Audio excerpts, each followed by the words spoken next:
Bienvenidos una vez más al taller. Les habla Juan Luis Rendón y con Ernesto García tendremos el gusto de seguir conversando acerca de la pedagogía, la escuela y sus retos.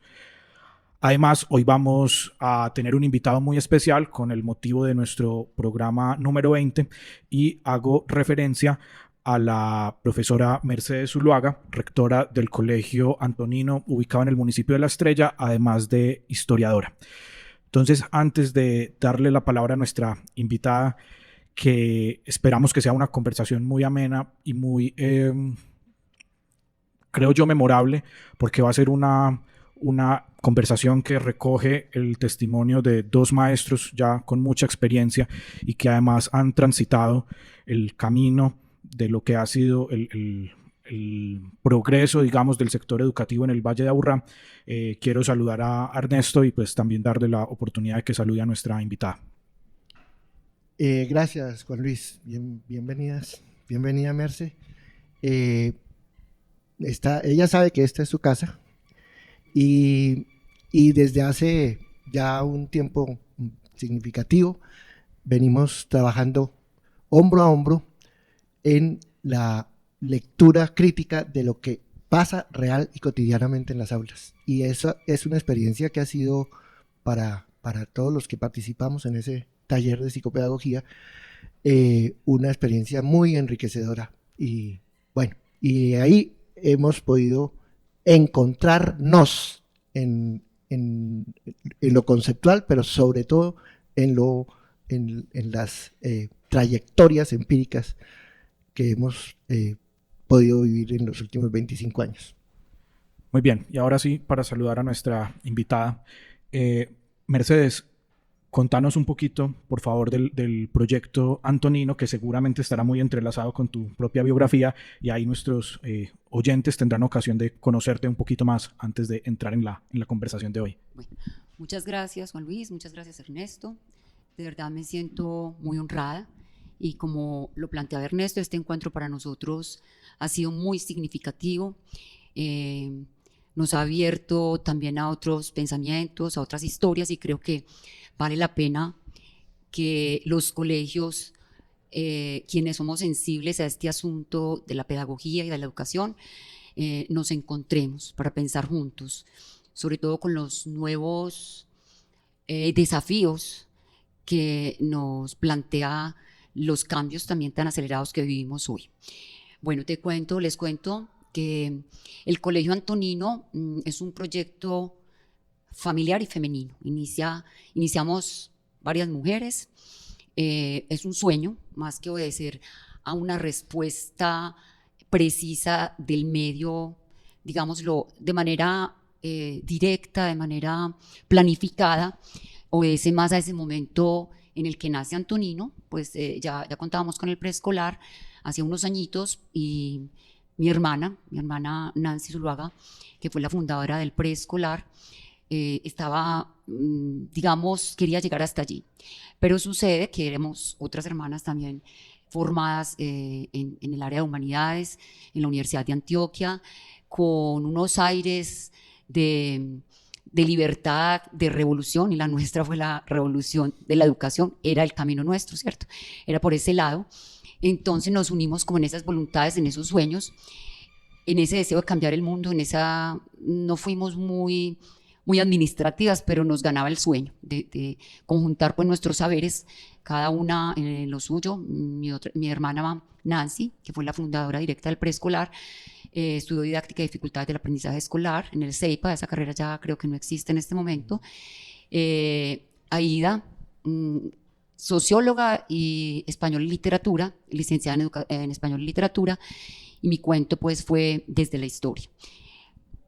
Si bien aparentemente o formalmente nosotros no respondimos como a esa necesidad específica del entorno, evidentemente tenía que haber una sensibilidad, ¿cierto? Una sensibilidad que tenía sus narrativas, ecos de sus narrativas, yo creo que en mayo del 68. Ya sabemos que fue un movimiento que puso en cuestión, un movimiento estudiantil fuerte, al que se le sumaron pues como otras personas, pero puso en cuestión incluso el modelo educativo. Se habló de la decadencia pues del anterior. Entonces yo creo que esto nos puso a girar en torno a esa noción de libertad. Pensamos en el arte como una posibilidad para la escuela, pensamos en la música, en el teatro, en la educación mixta, que si bien ya había otros colegios pues como en ese tipo de alternativas, abriéndose esas posibilidades, pues para nosotros fue todo un acontecimiento. Como digo, fueron como los ecos que nos llegaron y que inclusive pues en cada una de las ciudades tuvieron sus propias expresiones y sus propios eventos de ese mayo del 68. Entonces estábamos con todas las ganas, con toda la alegría. Nosotros somos hijas de la canción social, de la universidad pública, bueno, de todo esto que les menciono. Entonces así empieza el sueño con 3 hermanas, otra mujer ahí haciendo parte del proyecto que era nuestra madre, como una mecenas, pues no muy pudiente, pero lo que tuvo lo invirtió porque había un encanto pues como respecto al asunto educativo. Entonces así empieza Antonino. Muy bien, muchas gracias por esa bellísima introducción para esta charla, que encaja perfectamente con la pregunta que yo quiero que lance el hilo de esta conversación, y es que estoy aquí con finalmente 2 rectores de 2 colegios que prácticamente nacen en el mismo momento. Ambos proyectos definitivamente se consolidan en el año 1999, y entonces sobre esa base yo me puse como a pensar o a observar pues este entorno del Valle de Aburrá, y al menos aquí en este contexto local por esos días empezaron a surgir un montón de proyectos educativos, colegios sobre todo que yo tenga aquí presentes, que de alguna forma rompen con esa trayectoria de los colegios que hasta ese momento componían el paisaje, ¿cierto? Colegios que eran unos edificios grandes, con estructuras que muchos filósofos en su momento habían comparado incluso, por ejemplo, con cárceles o prisiones, y empiezan a aparecer un montón de colegios como incluso desde el punto de vista del efecto que tenían en el paisaje muy distinto. Entonces yo quisiera conversar con ambos, tanto con Ernesto como con Mercedes, ¿cuál es el cambio? ¿Qué fue lo que notaron cada uno quizá en su fuero? ¿O qué es ese fenómeno común que se observaba en esa época? Y si es un fenómeno también local o es una cosa que atañe a la historia universal, que cambia la forma de los colegios. Bueno, yo creo que dentro de esos principios o esos sueños, esos anhelos que a nosotros nos guiaron, evidentemente queríamos un espacio abierto, verde, donde los árboles, la naturaleza tuviera pues un lugar prioritario, ¿sí?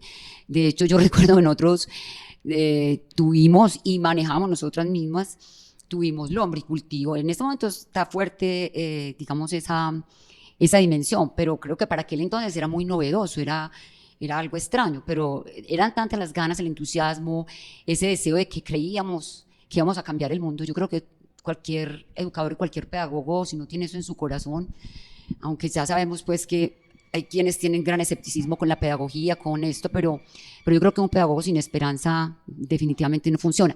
Pero entonces, claro, esos espacios los buscábamos.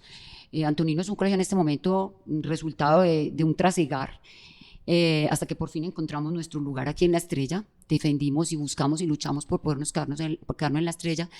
Y como te digo, los experimentos que hacíamos súper comprometedores y que requerían toda nuestra energía. Nosotros no trabajábamos 8 horas, 10 horas, trabajamos 12 y 14 horas muchas veces. Y en ese sentido, como esos espacios sí era un requisito, ¿sí? Por eso era difícil también encontrar esos lugares, porque no faltaron los colegios, como se decía antes, de garaje, pero obviamente nosotros no queríamos eso. Los niños han tenido siempre con nosotros espacios amables, espacios verdes, espacios que les permitían relacionarse pues, directamente con la naturaleza, con los animalitos. Nosotros llegamos a tener gallinas, patos, bueno, distintas especies en ese anhelo, pues, y creo que varios colegios después también los tuvieron. Era fundamental tener un espacio pertinente para realizar pues como todos esos sueños y todos esos objetivos, y creo que vale la pena que sea así. Oyendo a Merce y ante la pregunta, bueno, ¿hay algo que pueda encontrarse como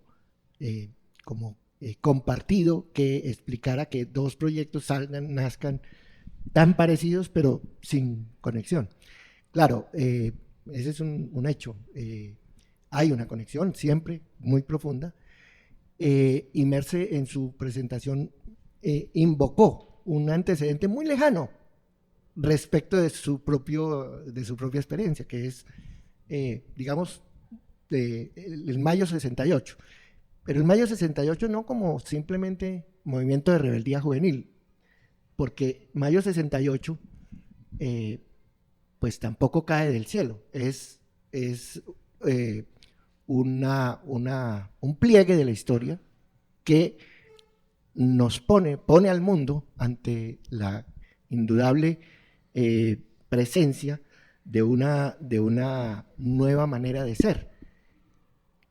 La famosa consigna del prohibido prohibir, que es una consigna muy peligrosa y que nosotros en la pedagogía sí que sabemos que eso es muy, en antiguos tiempos decíamos diversionista, o sea que confunde el prohibido prohibir.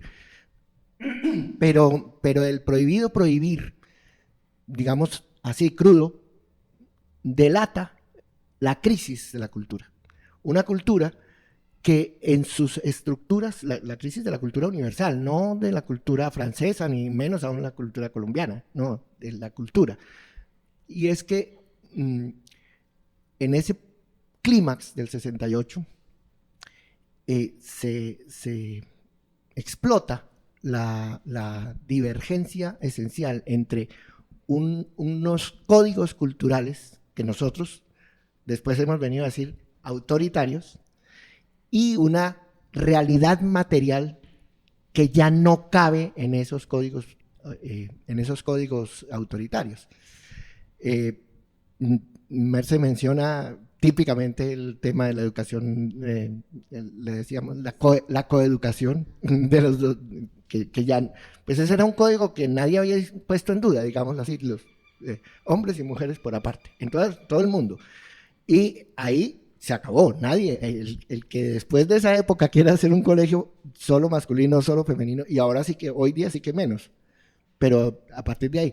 Y también eso que tú mencionabas, Juan Luis, de edificios adustos, de edificios pesados, y todo el mundo, no, todo el mundo no, pero el mundo entró en la crisis de la autoridad. Nosotros al principio, cuando yo digo nosotros, me refiero a los años 70, en el Colegio Nuevo Campestre allá en Bogotá, en Suba, pues. Nosotros al principio decíamos, pedagogía autoritaria, sociedad autoritaria, la madurez nos enseñó que sí, que dentro de la pedagogía hay prácticas y corrientes y enfoques autoritarios, pero lo que se derrumbó, digámoslo así, con Mayo del 68, fue más que nada lo que después hemos venido a llamar la pedagogía convencional. La pedagogía convencional, que es una pedagogía orientada, cuyo ideal real es adaptar a las nuevas generaciones al statu quo. Claro, en ese sentido es terriblemente autoritaria, pero es muy difícil para alguien que decide romper con esa verticalidad del statu quo, pero dentro de la estructura que está llamada a mantener el statu quo, que es la institución escolar.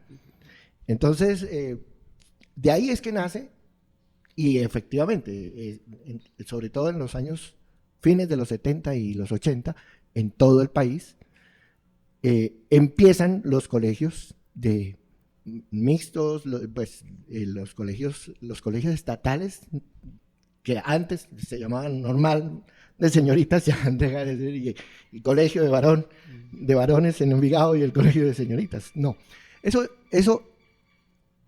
la materialidad de lo que todavía muchos siguen llamando el progreso material, eso lo quebró. Entonces, los que teníamos sueños libertarios en cualquier corriente que militáramos o que estuviéramos en ese plan, los que estábamos por una sociedad más humana, más libre, más fraterna, etc., y en ese entonces incluso decíamos, no, es que la sociedad de consumo, pues todas las sociedades son de consumo, pero el consumismo sí era una cosa que nosotros decíamos, no, no hay que educar para eso, hay que educar para la libertad, para tal cosa. Y esa ruptura, esa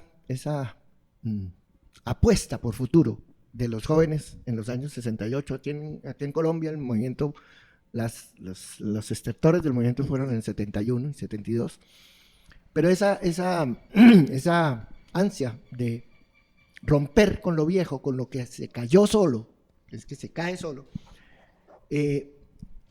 halló a muchos de los jóvenes y a muchos de los intelectuales que se formaban o que nos formamos en las universidades, no solo en las públicas, pero sí, claro, predominantemente en las públicas, canalizó a fuerzas muy importantes de la intelectualidad y de la juventud libertaria hacia proyectos de educación, puesto que no nos íbamos a ir para el monte, digámoslo así, que era la otra opción. Así es. Permíteme, Cristian, si te parece, porque a mí me gusta mucho lo que estás planteando, porque realmente la pregunta es, ¿qué nos permitió no confundirnos a nosotros en medio de esa propuesta alternativa que quería otras formas, otros modelos? Yo creo que dos cosas. Una, nuestra propia formación, de alguna manera en la tradición, que yo siempre he insistido que no se trataba de botarla a la basura, como se dice, que aún yo sigo creyendo que la tradición es esa fuerza fundamental para que pueda haber cambio. Y el conocimiento ya del psicoanálisis en la universidad, que nos permitía entender que no se trataba plantear un colegio alternativo, porque eso sí fue claro para nosotros, un colegio distinto, al que yo le atribuyo, pasados los años, toda esa fuerza, ese furor que hubo en ese momento, pero ¿por qué no caímos en ese laissez-fairismo, que yo sé que varios colegios cayeron en eso, en ese dejar hacer, dejar pasar, todo podía atentar contra la psicología del infantil y con el hecho de que cualquier cosa podía ser trauma, el no puede ser trauma. A nosotros nos preservó un poco eso. Nosotros somos hijas de una familia tradicional, no digamos católica, apostólica y romana, pero sí formadas en la tradición en ese sentido.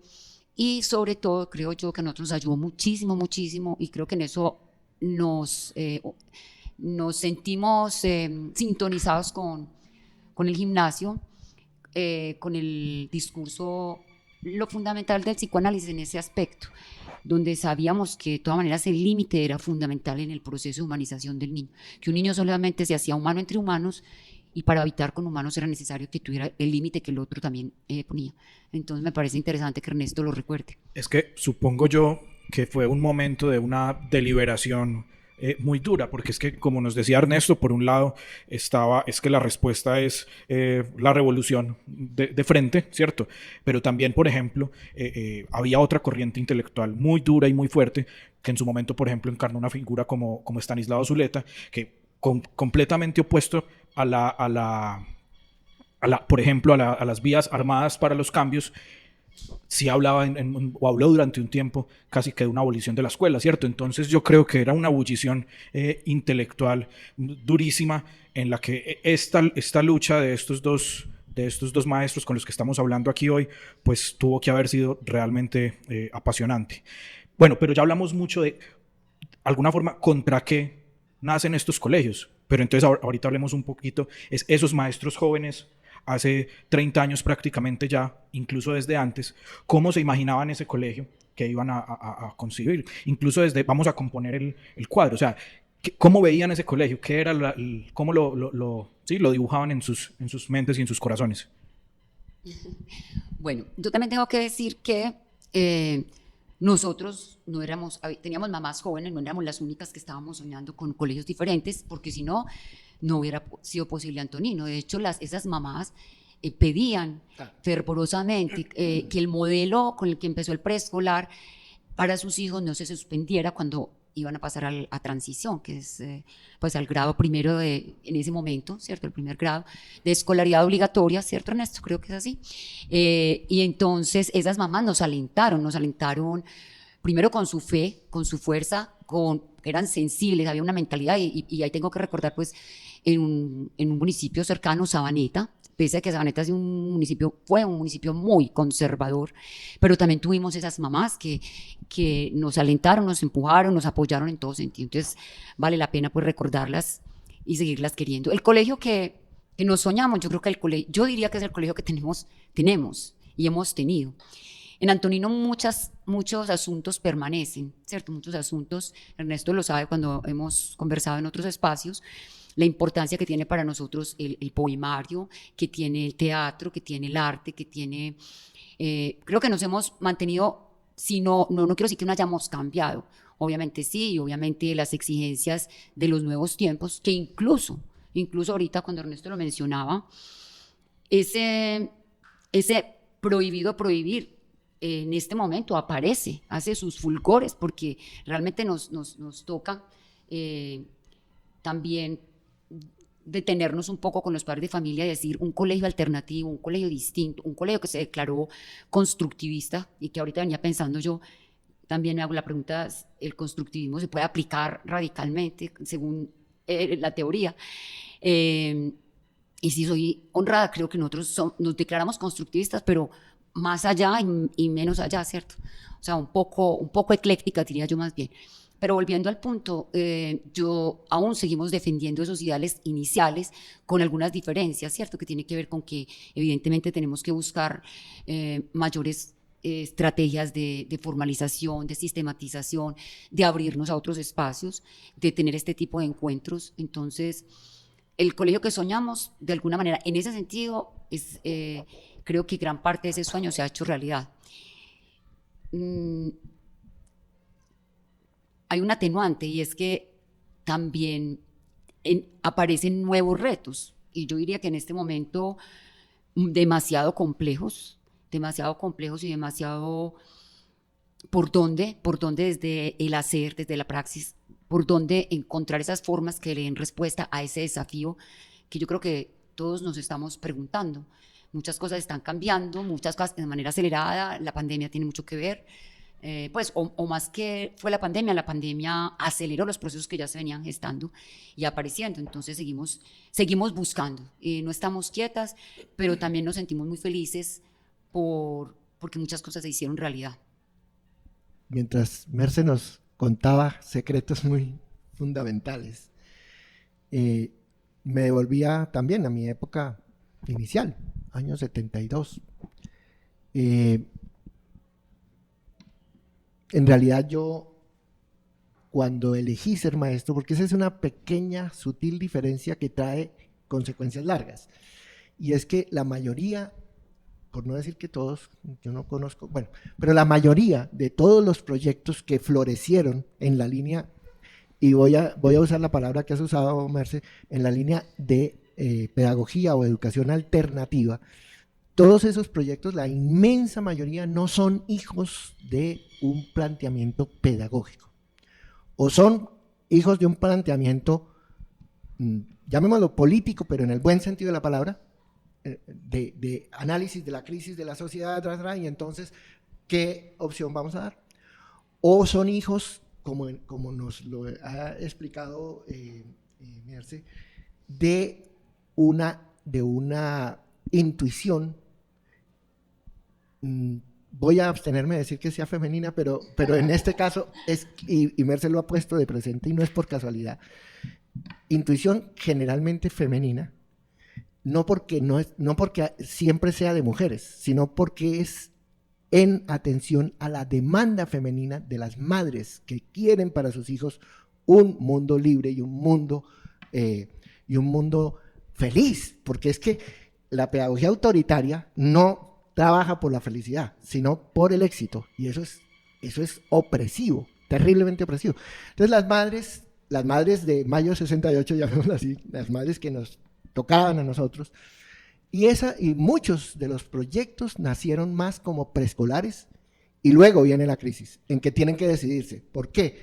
Porque efectivamente las familias, y voy a ponerlo más concretamente, las mamás que sueñan con un mundo feliz y etcétera, cuando ya el niñito, el bebé, llega a los 7 años y se enfrentan a que tienen que tener éxito, porque no es que quieran o no quieran, en que la felicidad no es lo único, ¿sí?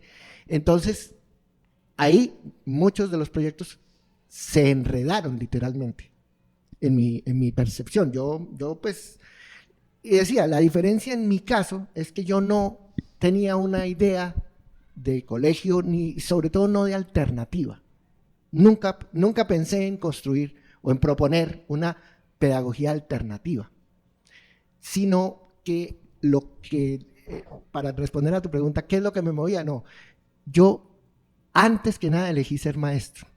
Y la respuesta que tendría que dar aquí es que yo me soñé ser un maestro libertario, un maestro que no se entrega ni al statu quo ni al terrible veneno del éxito, pero que no desconoce ni el statu quo ni la necesidad obligatoria. Todos tenemos que tener éxito. No existe felicidad sin éxito, pero el éxito no es la felicidad. Entonces, esa ideología que no era de alternativa, ni de confrontación, ni de abajo los maestros, porque nos decían educastradores. En ese entonces estaba de moda y era Biblia entre todos los intelectuales, por lo menos de Bogotá, pero veo que también de Medellín. Biblia y dogma absoluto el libro de Althusser que se llama Los aparatos ideológicos del Estado. Y la escuela es el primero. entonces yo elijo ser maestro en un aparato dedicado a la subordinación, a la sujeción del sujeto. Entonces, yo siempre fui muy crítico, también en los años 68. Para mí esa consigna del prohibido prohibir, ¿por qué? Porque yo ya en ese entonces sí estaba muy permeado por la que invoca Merce ahora, no el psicoanálisis como terapia o como psicología, sino como antropología. Entonces, el psicoanálisis, el pensamiento psicoanalítico, el pensamiento freudiano, que yo ya lo cultivaba, pues me hacía dudar de esa consigna de entrada. Y el asunto era, no se trata de plantearnos una escuela alternativa, porque o se muere o se la come el sistema, eso no hay duda, sino de una escuela de vanguardia, atenta en primer lugar a las demandas de las madres. Pero a través de las demandas de las madres, eso lo puedo entender ahora mucho más teorizado, pero atenta a las demandas de las madres, y en mi caso, como yo nunca fui maestro de niños chiquitos, sino de adolescentes, a las tensiones en las que crece un adolescente. Es que la adolescencia no es el idilio de la libertad, el adolescente sufre mucho, y en ese sentido mi ideal de escuela era, y por eso al principio el modelo pedagógico que fuimos tejiendo con los colegas, queridos colegas que teníamos de muchos lados, el modelo y la teorización la convertimos en la pedagogía del sujeto. Nuestro asunto era que cada quien aprendiera a hacerse cargo de su vida, y eso es la subjetivación. Entonces, pero en donde estamos claramente hermanados, literalmente, es en la premisa freudiana sobre qué es el hombre. Y que nadie tiene el poder sobre el futuro del muchacho, etcétera, etcétera, sino que es empoderar. Ahora dicen empoderar, yo odio esa palabra, pero empoderar a cada quien de sí mismo. Y esa es la lección que ha dado la brújula toda la vida. Ya en el 95, cuando llego a Medellín, la pedagogía del sujeto que practicábamos y que construimos en Bogotá ya señalaba y demandaba, hay que ir más allá. Y entonces fue cuando empezamos a discutir, a profundizar, a estudiar a fondo la fenomenología de la libertad. Entonces ascendemos, desde Freud ascendemos a Kant. Y entonces ahí es donde nace la pedagogía libertaria. Bueno, muy bien. Creo que ya hemos recordado bastante. Entonces ahora vengamos nuevamente al presente y a lo que está aconteciendo en la actualidad, sobre todo esa actualidad que ya Mercedes creo que señalaba en un punto tal vez de quiebre o en todo caso de exacerbación de episodios y de caracteres que fue la pandemia. Entonces les quiero preguntar qué de esas ideas que tenían en la década de los 90 sobre las cuales se fundaron los respectivos proyectos educativos sigue estando vigente, o si todo sigue estando vigente, o si pues uno todos los días tiene que llegar prácticamente a inventarse un colegio nuevo, ¿cierto? Entonces conversemos un poquito sobre eso. Bueno, es verdad, lo que dijiste tal cual, todos los días hay que inventarse un colegio nuevo. Pero un colegio nuevo sobre, digamos, una construcción que igualmente ha dado frutos y sigue dando frutos. Pero indiscutiblemente, y retomando lo que dice Ernesto, sigue habiendo un fuerte peligro de psicologización, ¿cierto? Yo sé que Ernesto es un poco crítico de eso pues en el entorno escolar. Creo que es uno de los retos grandes, porque más que hacerse cargo de la subjetividad, o sea, asumir la responsabilidad subjetiva, cómo llevar a los chicos y a las chicas a eso, hay muchísimas fuerzas encontradas, donde la institución, por ejemplo, en nuestro caso, nos siguen apareciendo situaciones que de hecho tenemos que resolver a diario, ¿cierto? En las relaciones entre los chicos, sus relaciones afectivas, sus relaciones amorosas, sus impulsos, digamos, o sea, ese impulso o más que ese impulso, unas fuerzas que no lo ponen frente al conocimiento como esa búsqueda fundamental y el sentido de una institución, pues de un colegio, de una institución educativa, es un encuentro con el saber profundo, serio.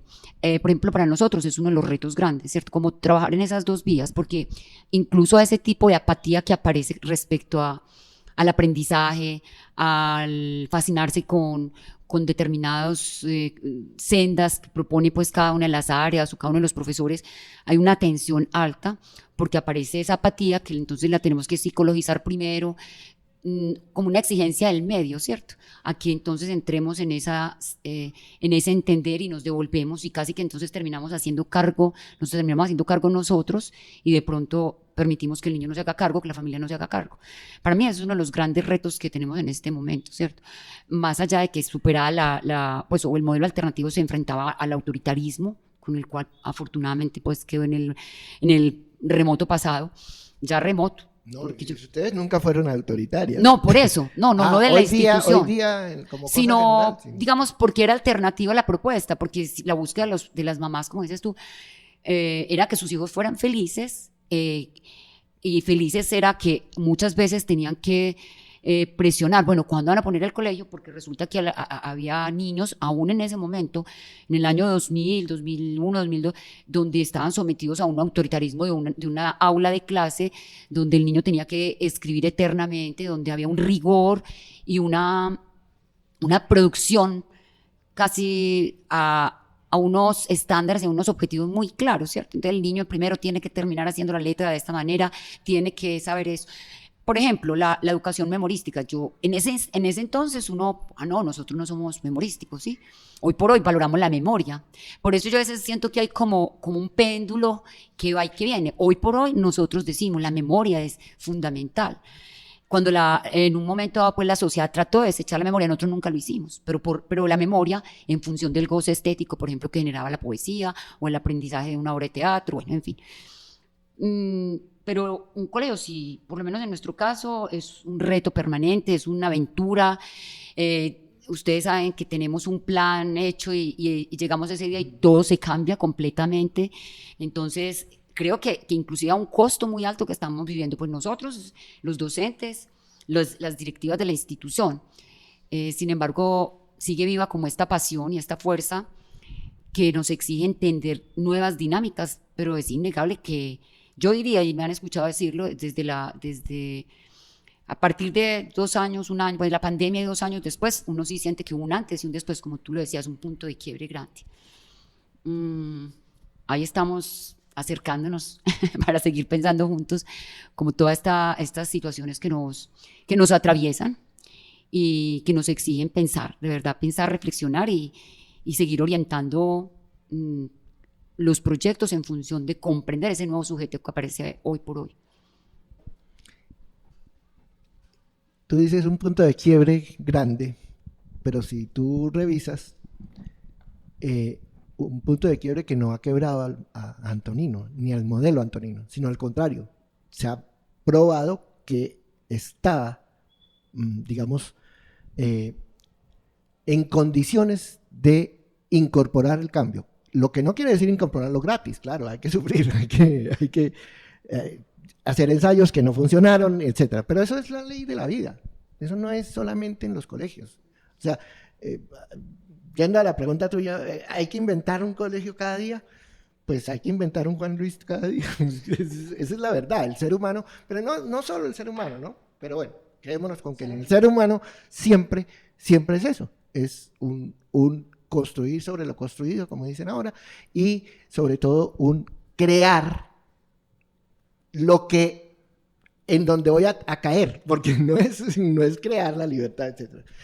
Ya en relación con mi experiencia como maestro en general y la experiencia consolidada en el Gimnasio Internacional en esos 25 años que estuve, pues no, desde el 95, la pedagogía libertaria sí, digamos, desde el 95 hasta hoy, puedo decir que sí tiene pues yo siento que sí ha constituido un núcleo suficientemente firme, pero no tanto por lo firme, sino suficientemente maduro para hacer frente a las turbulencias incesantes de la vida.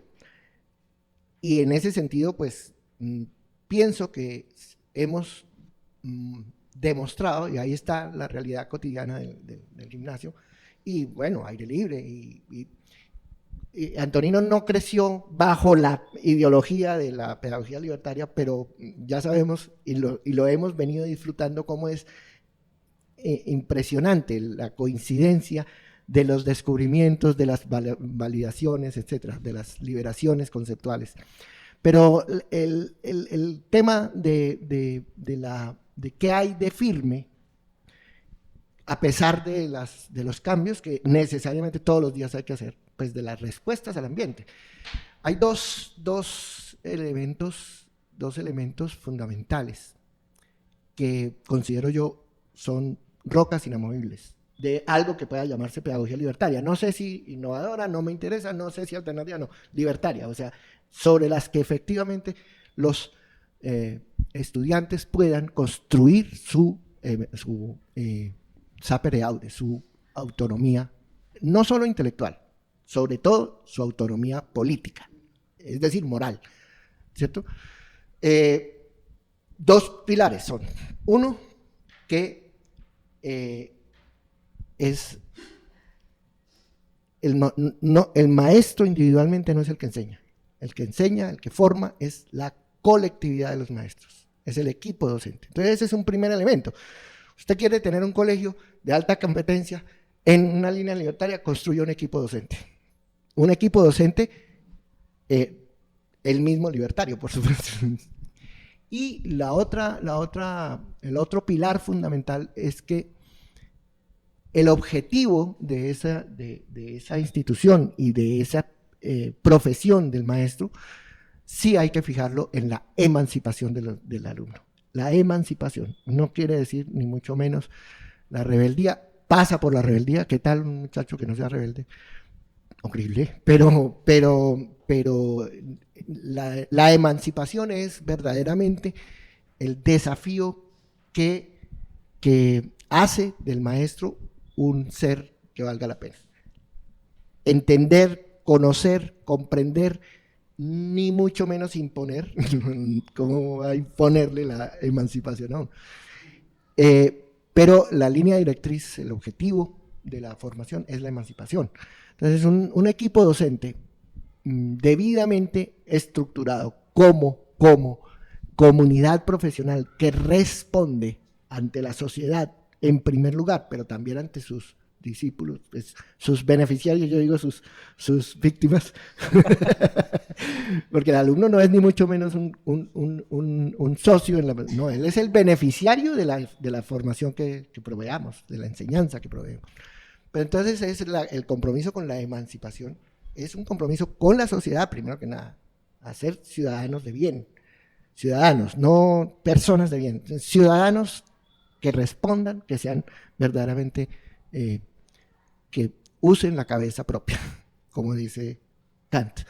Y eso, el centrarnos, el equipo docente se haga cargo de cómo construye y sostiene un ambiente de aprendizaje, porque ese sí es un concepto importante que hemos cosechado recientemente, un ambiente de aprendizaje en el que nadie pueda permanecer subordinado, ningún estudiante.